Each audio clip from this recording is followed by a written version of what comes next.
आज फिर से कुछ रीजनिंग के सवाल हैं यहाँ पे, ठीक है। आज हम लोग चलते हैं नर्सरी में। ABCD तो सबको आती है, बहुत पहले पढ़ी होंगी। देखो हमने ABCD लिख ली है, लेकिन यहाँ पे ABCD का काम क्या है, हमने इसमें नंबरिंग कर रखी है, देख रहे हो। अगर पेपर हल करना है और इस तरीके के सवाल आपके एग्जाम में आए, समझ रहे हो, तो सबसे पहले क्या करोगे, ये अपनी ABCD जरूर लिख लेना। ABCD लिख लेना, वो भी नंबरिंग करके, समझ रहे हो। तो इससे क्या होगा, थोड़ी हमारी टाइम की बचत हो जाएगी। अब कैसे बचत होगी, यहाँ पर देखो सवाल, एक तुम्हारे पास सवाल दिया हुआ है, हमने उसमें देखो कुछ बताया था कि एक ही ऑप्शन सही रहता है, 3 हमारे गलत रहते हैं। चूज हमको एक ही ऑप्शन करना है जो कि सही है। अब कैसे हम लोग चूज करेंगे सही वाला सवाल, सही वाला ऑप्शन। देखो हमारे सामने दिया हुआ है FBL, GCT, VMZ और CHX तरीके से 4 ऑप्शन हैं। इसमें से सही एक है, वो कैसे देख लेते हैं भाई। हम लोग देखो यहाँ पे, अब इसका ABCD का हमारे पास काम क्या है, काम ये है, हम लोग देख लेंगे F यहाँ पे चौथे नंबर पे 6 है ना, यानी हम लोग धीरे से इसके सामने लिखेंगे 6, ठीक। फिर देख लेंगे B चौथे नंबर पे 2, यानी कि 2, समझना अभी। फिर देख लेंगे फिर कितने नंबर पे 12, मतलब कि अगर हम इसकी और इसकी गुणा कर दें तो कितना आ जाएगा, 12 आ जाएगा। 6 दूनी 12, मतलब ये ऑप्शन हमारा कहीं ना कहीं सही लग रहा है ना। फिर मतलब सही का मतलब ये है कि ये जो कैलकुलेशन इसका है ये सही है, ऑप्शन सही है, ये हमें नहीं पता है। दूसरे की ओर चलते हैं, B चौथे नंबर पे है, बोलेगा वही जिसको कुछ पता हो, वो नहीं बोलेगा जो गलत बोल रहा है। अब थोड़ा शांति से एक लोग बोलोगे। B 2 पे है, M चौथे पे है और Z, यानी कि 2 गुणे 13 कितना होता है, 26 होता है ना, यानी 13 तो नहीं 26, यानी कहीं ना कहीं ये भी जो है कैलकुलेशन सही है, लेकिन ऑप्शन सही है, इसकी गारंटी नहीं है ना। अब फिर भाई हम लोग, अच्छा ये रह गया, इस पे आते हैं। जी भाई साहब के पास G 7 पे है, C और T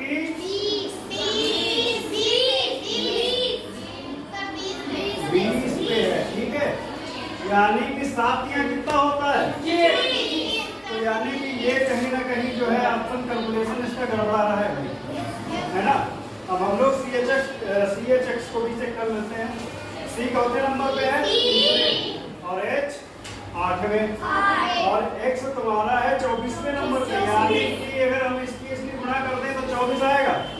यानी कि 3 ऑप्शन तो हमारे लिए सही लग रहा है, मतलब कैलकुलेशन इनका सही लग रहा है, लेकिन ये एक ऑप्शन ऐसा है जिसका कैलकुलेशन गलत है, यानी कि ये गलत होने के बावजूद भी हमारा ऑप्शन सही है, ठीक है।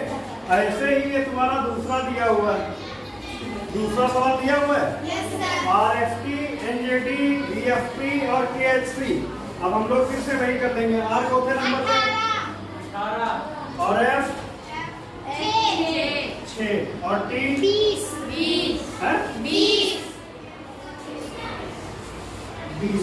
अब इसमें अपना दिमाग लगाओ, इसमें करना क्या है,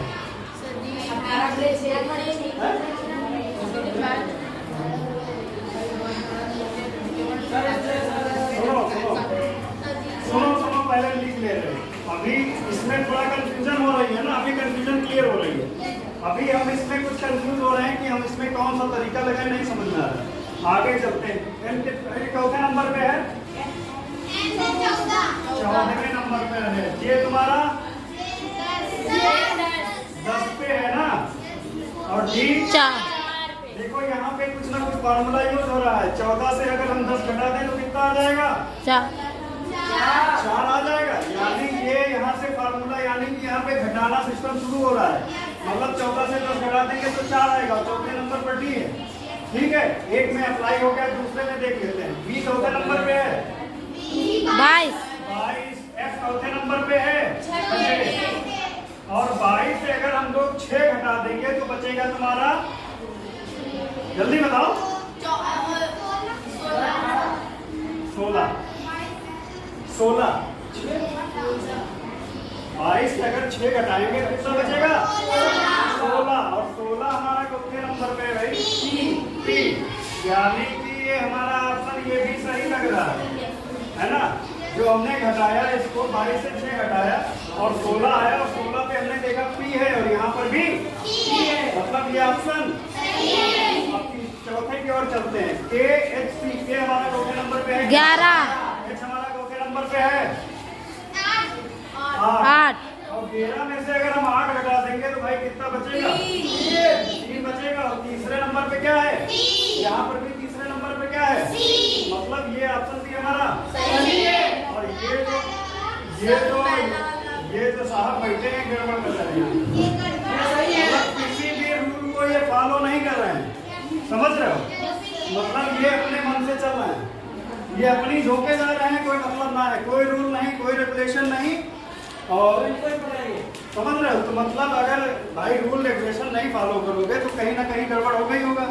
मतलब इनको निकाल के बाहर किया जा रहा है। यानी कि वो 3 ऑप्शन सही होने के बावजूद भी गलत हैं और ये गलत होने के बावजूद भी सही है। ठीक है। इस तरीके से अगर सवाल आए तो आप लोग थोड़ा ध्यान दे के किया करेंगे। सबसे पहले ABCD हम लोग लिख लेंगे, उसको नंबरिंग कर लेंगे और नंबरिंग करने के बाद हम लोग देख लेंगे अगर पहला वाला मान लीजिए, अभी देखो यहाँ पे जो पहला आया इसमें हमारा कोई रूल नहीं लग पाया, कारण मतलब कोई रूल ही नहीं लग रहा था, तो समझ में ही नहीं आ रहा था कि भाई 18 स्टेट 20 कॉन्ट्रैक्ट क्या है, कोई नहीं।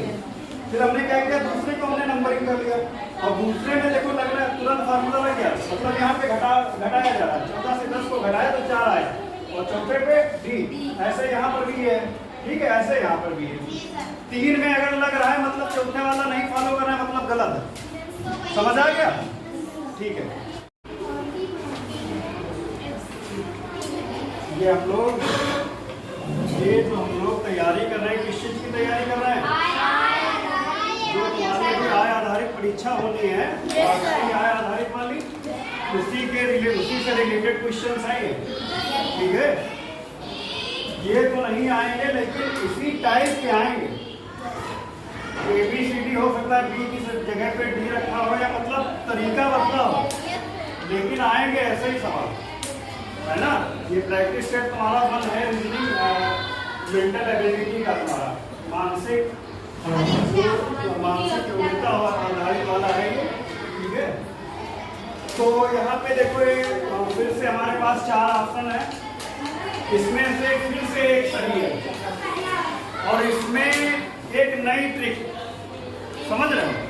अभी तक तो जोड़ गुणा घटाना गुणा और घटाना वाला पढ़ा था हमने, अब यहाँ पे एक नई ट्रिक पढ़ रहे हैं हम लोग। भाई नंबरिंग जरूरी है करना, अगर ABCD वाले टाइप के आते हैं तो आपको नंबरिंग करना बहुत जरूरी है, फिर से हम बता रहे हैं। ठीक है, अब नंबरिंग करने से देखो आराम कितनी है। B चौथे नंबर पे है 2, D 4 और G 7। ठीक है, देखो इसमें क्या किया गया है, B और D में कितने का अंतर है? अगर हम +2 कर दें तो 4 हो जाएगा चौथे पे D। ठीक है, और अगर इस 4 यहाँ देखो 2 का अंतर हुआ, इसके बीच और इसके बीच कितने का अंतर है? 3। यानी कि यहाँ पे जो ट्रिक फॉलो हो रही है, पहले B और D के बीच में 2 का अंतर और D और G के बीच में 3 का अंतर। यानी कि अगर इस तरीके से अंतर हमें पता चल, देखो यहाँ पे एक ट्रिक लग गई, समझ रहे हो?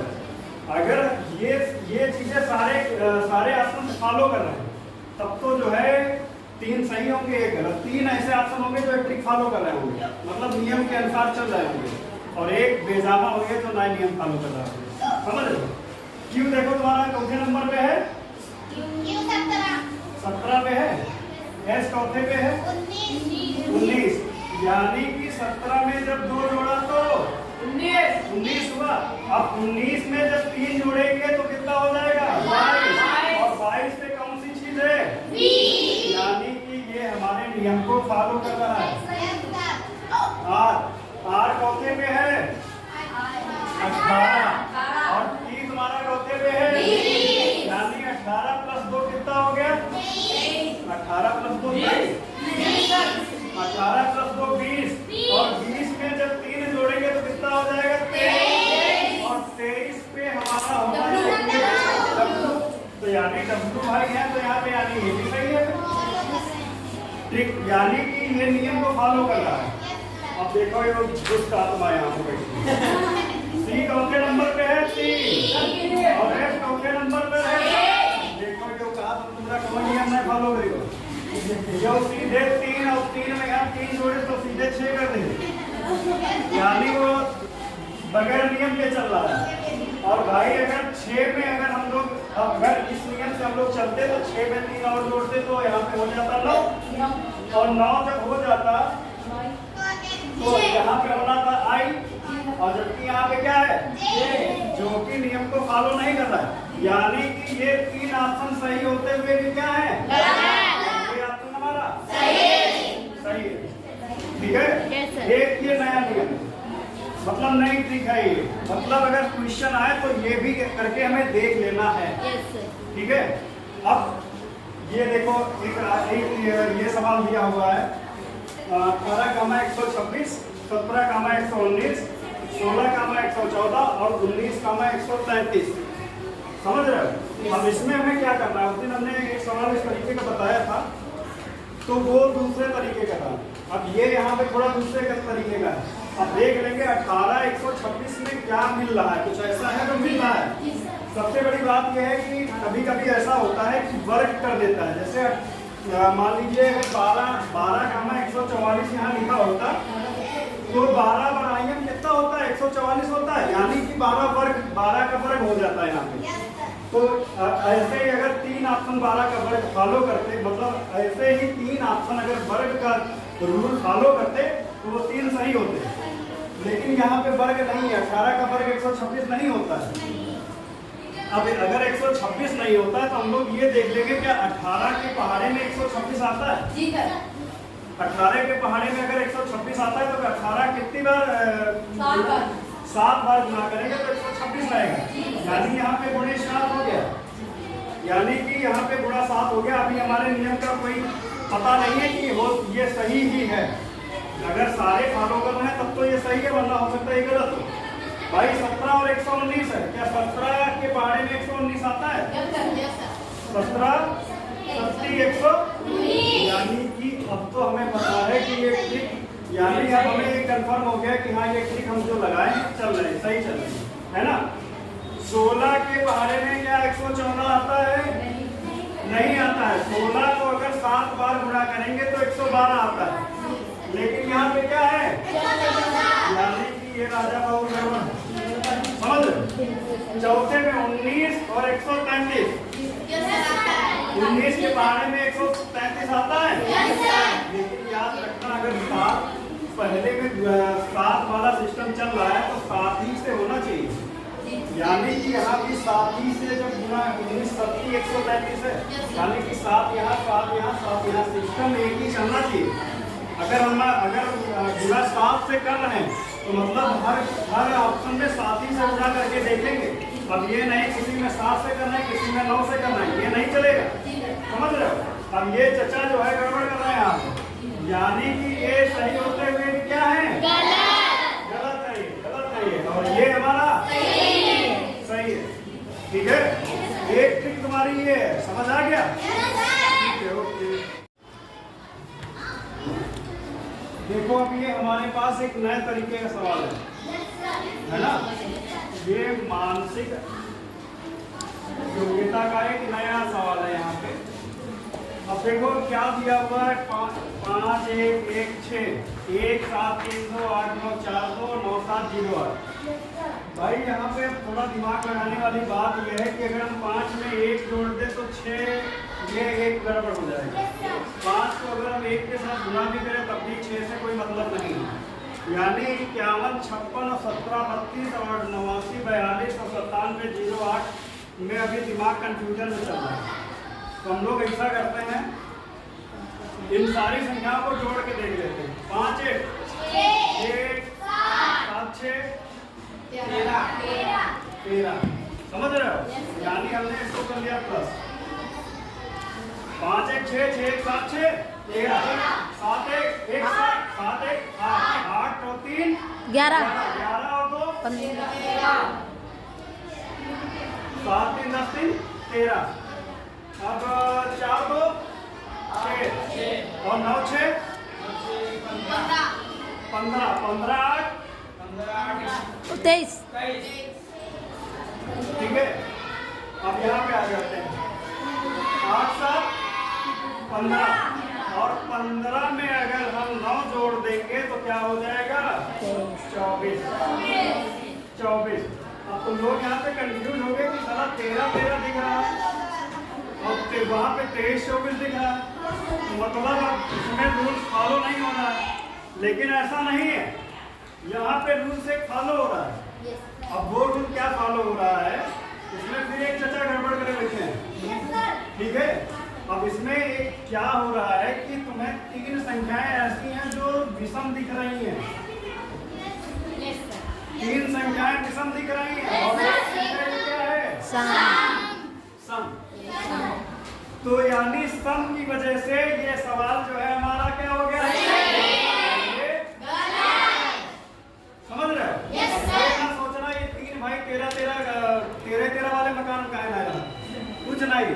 चौथा भी तीसरा भाई अपने 23 नंबर मकान में रहेगा, उसको नहीं 13 में रहना पसंद है, लेकिन वो नियम फॉलो कर रहा है। कहा अगर हमारा बड़ा भाई छोटा भाई और बड़ा भाई सब जो है विषम नहीं है ना तो रहेगा हम विषम नहीं है। समझ रहे हो?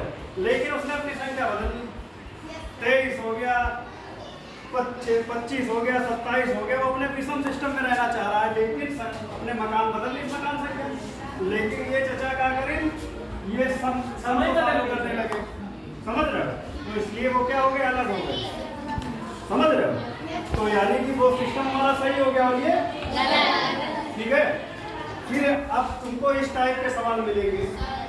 दिया होगा दस्ताना, दिया है मतलब दिया होगा, वहाँ पे क्या होगा ये हमें नहीं पता।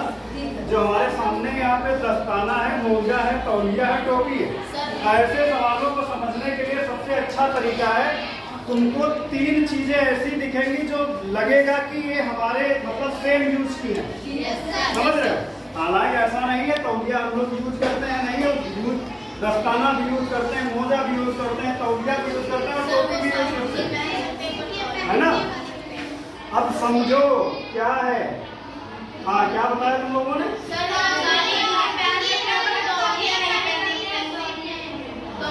देखो, दस्ताना हम लोग हाथ में पहनते हैं, मोजा भी पैर में पहनते हैं और टोपी यानी ये हमारे बॉडी से रिलेटेड कपड़े हैं, है ना?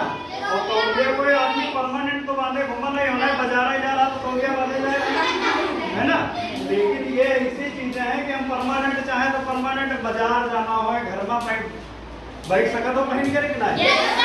और तौलिया का है, तौलिया नहाने ना हिस्सा लाए घरों में यहाँ बांध लिया जाता है। अब लेकिन ये होना है कि नानी घर जाए तो तौलिया बांधे जाएगा, ये सिस्टम तो नहीं है ना। इसलिए हमारा जो तौलिया वाला ऑप्शन है इस वजह से सही, इस वजह से मतलब यहाँ पे सही है। बाकी ये 3 ऑप्शन जो है हमारे बॉडी से रिलेटेड है, कनेक्टेड है कहीं ना कहीं। समझ रहे हो? और ये थोड़ा जो है अलग पड़ जा रहा है। इनको हम परमानेंट चाहे तो पहन के कहीं भी घूम सकते हैं, जा सकते हैं, कुछ भी कर सकते हैं। इनका यूज मतलब परमानेंट बॉडी से है, लेकिन इसका आकस्मिक यूज है। समझ रहे हो? कि जैसे हमें कोई नहाने जाना है या और कुछ करने जाना है तो तौलिया आपने लगा लिया, नहीं मतलब कोई चीज़ अपना तौलिया लगा दिया, तो ये वाला सिस्टम है। ठीक है? तो